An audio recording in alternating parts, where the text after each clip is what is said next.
आपने उदाहरण दिया कि शोले हमने बनाई, मुगले आजम हमने बनाई, लेकिन ये जो गैप है, जो पीरियड है, वो लंबा होते जा रहा है और ऐसी फिल्में भी अब नहीं दिख रही है जहां पे हम दक्षिण की फिल्मों को पीछे रख के हिंदी फिल्म इंडस्ट्री की अच्छी फिल्में आगे आ पाएंगी। तो क्या लगता है ये ट्रांजिशन पीरियड खत्म होगा या फिर नहीं होगा? देखिए वो दौर होता है एक, हमेशा हर 10 साल 15 साल में एक उस तरह का दौर आता है। हम एक वो दौर से गुजर रहे हैं।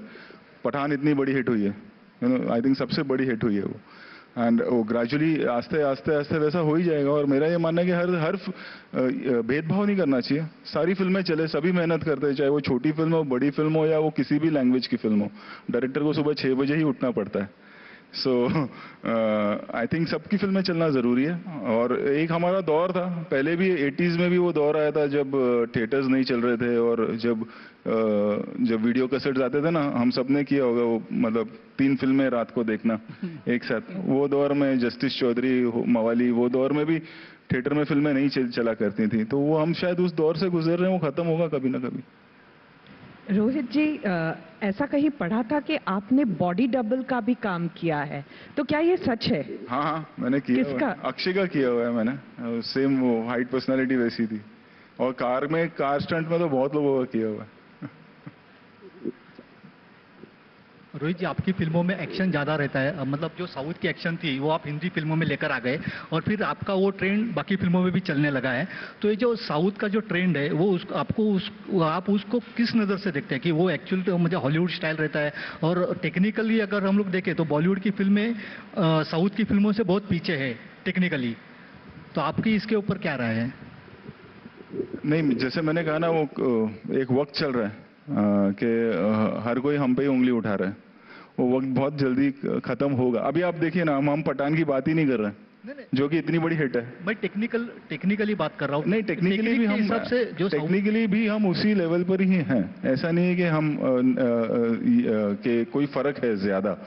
और वहां पर हमेशा से ही अच्छे टेक्नीशियन रहे हैं, चाहे वो मनी सर हो, चाहे वो रहमान साहब हो, चाहे 89-90s में अगर आप देखें राम गोपाल वर्मा साहब आए थे, तो हमेशा से ही we had great technicians from south.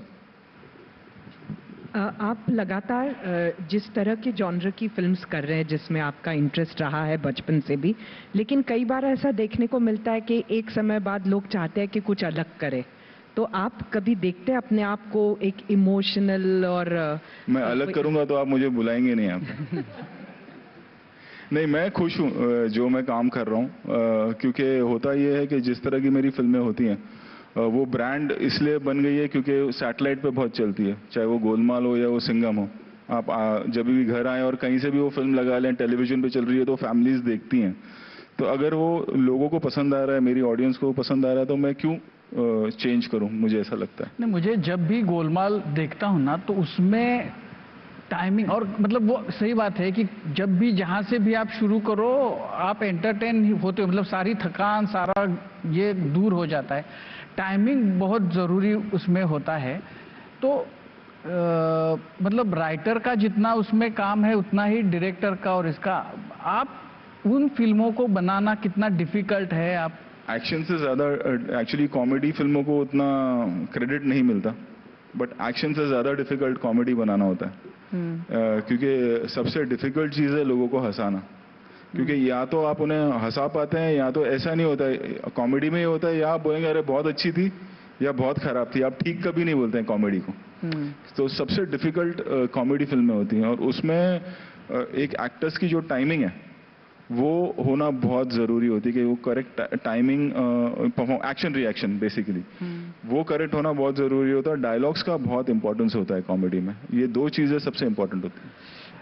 मतलब मुझे ऐसा लगता है कि फिल्म सक्सेसफुल करने का जो भी फॉर्मूला होगा वो आपको मिला है। मतलब आपने अलग अलग, वो चेन्नई एक्सप्रेस हो या गोलमाल हो या सिंघम हो, तो ये आपको मिला है। लेकिन ये सब मिलने के बाद सर्कस जो फ्लॉप हुई, तो मतलब ऐसा क्यों होता है? ऐसा लगता है आपको? क्या गड़बड़ होती है? एक्चुअली किसी को कुछ पता नहीं होता है।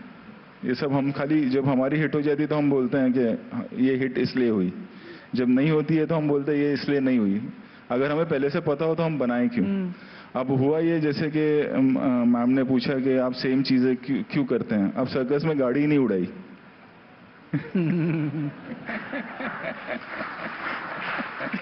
तो अब समझ में आया कि सेम ही करना है, कुछ ज्यादा सीधा सिंपल नहीं करना है।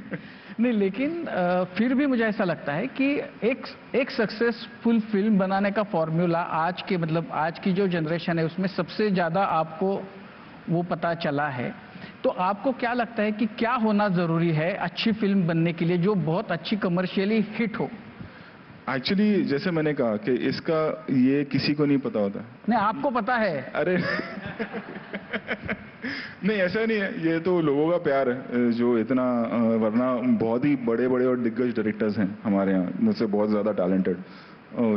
मुझे ऐसा लगता है कि I am the chosen one. एक ऊपर वाले की दुआ है, लोगों का जो लोग इतना प्यार करते हैं।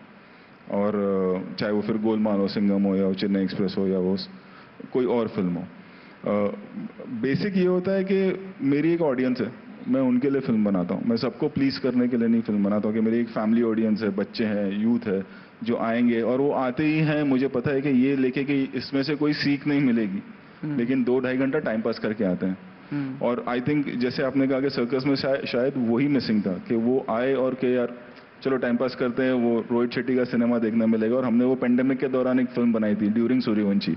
सूर्यवंशी रिलीज के पहले की फिल्म है वो। और तो शायद हम लोग वो इतना एलॉबरेट नहीं कर पाए उस फिल्म को। और जो एक बेसिक फॉर्मूला होता है जो मुझे लगता है कि मेरी ऑडियंस का, मैं वही बनाता हूँ। कभी हम उसमें सक्सेसफुल होंगे, कभी नहीं होंगे, बट वो फॉर्मूला मैं क्यों किसी को दूं? नहीं, लेकिन चलेगी कि नहीं चलेगी ये कब पता चलता है? मतलब जब तक रिलीज नहीं होती तब तक नहीं पता चलता। नहीं चलता? नहीं, हम सभी, क्योंकि देखिए ऐसा नहीं होता कि कोई एक अकेला आदमी बैठ के ये डिसीजन लेता है। खास करके जब मेरी फिल्मों की बात आती है तो पूरी टीम बैठती है।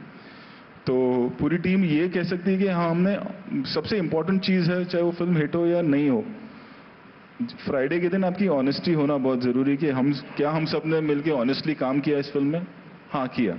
अब बाकी जो फेथ फिल्म का है वो ऑडियंस डिसाइड करेगी। मेरा ये मानना है कि ऑनेस्टी होना बहुत जरूरी है काम में। लेकिन कई बार कि लास्ट मिनट पता भी चल सकता है ना कि अरे उस तरह की मजा नहीं आ रहा है जो मुझे लगा था कि वो मजा आएगा। मतलब जब शुरुआत की थी तब जो लगा था वो आज नहीं लग रहा है। नहीं, कई बार ऐसा होता है जब ड्यूरिंग मेकिंग जब वो फीलिंग आती है तो हम उसे रीशूट करते हैं, या वो फिर डिस्कशन में बैठते हैं कि यार जो अभी शूट किया वो ठीक नहीं लग रहा है। हम वो रिपेयर कर लेते हैं उस चीज को।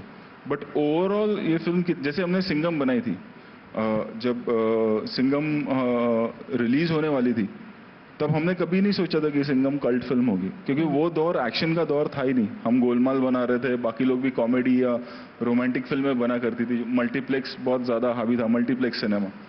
और हमने कभी ये सोचा, और इनफैक्ट मैं और मेरी राइटिंग टीम है, जो मेरे राइटर है यूनुस भाई, हम लोग जब बैठते थे तो हम बोलते थे कि कल को अगर ये गड़बड़ हो गई तो नेक्स्ट हमारी बोल बच्चन है और फिर चेन्नई एक्सप्रेस। हम ये भी सोचते थे कि क्योंकि हम कॉमेडी बना रहे थे और वो चल रही थी, और फिर सडनली एक एक्शन फिल्म आई, और फिर उसमें हमें डर था, सिंघम में डर था कि पता नहीं इसका क्या होगा, और वो बहुत बड़ी हिट हो गई। तो सिंघम के वक्त वो एक डर था क्योंकि वो हम जॉनर चेंज कर रहे थे, कॉमेडी बनाते हुए, और उस वक्त मल्टीप्लेक्स का दौर था, और 2011 की बात कर रहा हूँ मैं। और इतनी एक्शन फिल्में नहीं चला करती थी तब, खाली एक वांटेड चली थी, और उसके बाद फिर सिंघम चली।